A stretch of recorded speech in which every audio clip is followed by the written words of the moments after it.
Os responsables do Goberno provincial presentaron este xoves un plan extraordinario de inversión en obra pública que contribuirá con 60 millóns de euros á recuperación da economía da provincia e xerará postos de traballo neste momento de crise. Un dos grandes investimentos en obra pública do organismo provincial é a expropiación destes terreos situados entre as avenidas de Madrid e Pablo Iglesias, que conta cunha dotación de 4 millóns de euros. Xunto a actuacións orzamentarias como esta, a maiores, a Deputación investirá para este mesmo ano e con fondos propios máis de 22 millóns de euros en obra pública cun plan extraordinario. A medida que pretende impulsar a economía na provincia foi presentada esta mesma semana polo presidente da institución. Se basa fundamentalmente en poñer inversións en riba da mesa para desenvolver un programa de recuperación económica. A obra pública é un dinamizador en momentos de crisis moi importante en todos os lugares e tamén o é e o debe ser na provincia de Lugo. O plan contempla o acondicionamento de estradas municipais en 19 concellos da provincia e convenios destinados a executar obras e mantenimento de servicios municipais. Esta medida, sumada á inversión presupuestaria, suporá un investimento total do organismo provincial para este ano de 60 millóns de euros. Todo eso sumará un paquete histórico de 60 millóns de euros que pretendemos licitar no ano 2010. O pleno do vindeiro martes aprobará os pasos contables para poder comezar canto antes as obras.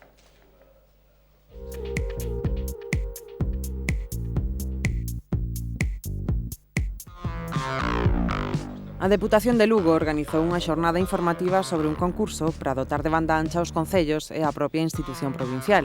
O plan de extensión da banda ancha e mobilidade nas comunicacións está dotado de máis de 1 millón de euros, cofinanciado nun 70% con fondos FEDER e nun 30% polo Inludes. As empresas interesadas terán que dotar os concellos da provincia, agás o de Lugo, dunha infraestructura fiable e económica para que as casas consistoriais e os telecentros teñan acceso a internet. Lugo e Compostela acollerán do 5 ao 7 de maio o primeiro encontro galego de Consellos Consultivos do Camiño de Santiago. Teresa Conde Pumpido, presidenta do Consello Consultivo de Galicia, acudiu este martes a Lugo para presentar as xornadas. Os convenios de colaboración entre as comunidades autónomas e a protección xurídica do Camiño de Santiago son algúns dos asuntos que se abordarán no encontro. Á reunión asistirán representantes dos Consellos Consultivos de Galicia, Asturias, Castela León, A Rioxa, Navarra, País Vasco e Aragón. O 1 de maio a Pontenova acollerá a 31ª edición da Festa da Troita. Pola mañá celebrarase o sorteo público dos treitos do río que deberá cubrir cada participante. Tralo concurso da pesca, pesaránse as pezas na praza do Concello e pola noite haberá degustación de troitas. Esta festa, considerada de interés turístico, celébrase desde 1978. A Federación Nacional de Pesca declarou o concurso de interés deportivo nacional. Tamén o 1 de maio se celebra a 12ª degustación de terneira galega no pobo de San Sillao, no concello de Láncara.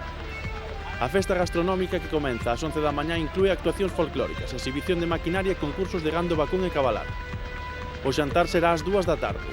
O domingo terá lugar a terceira festa dos avós.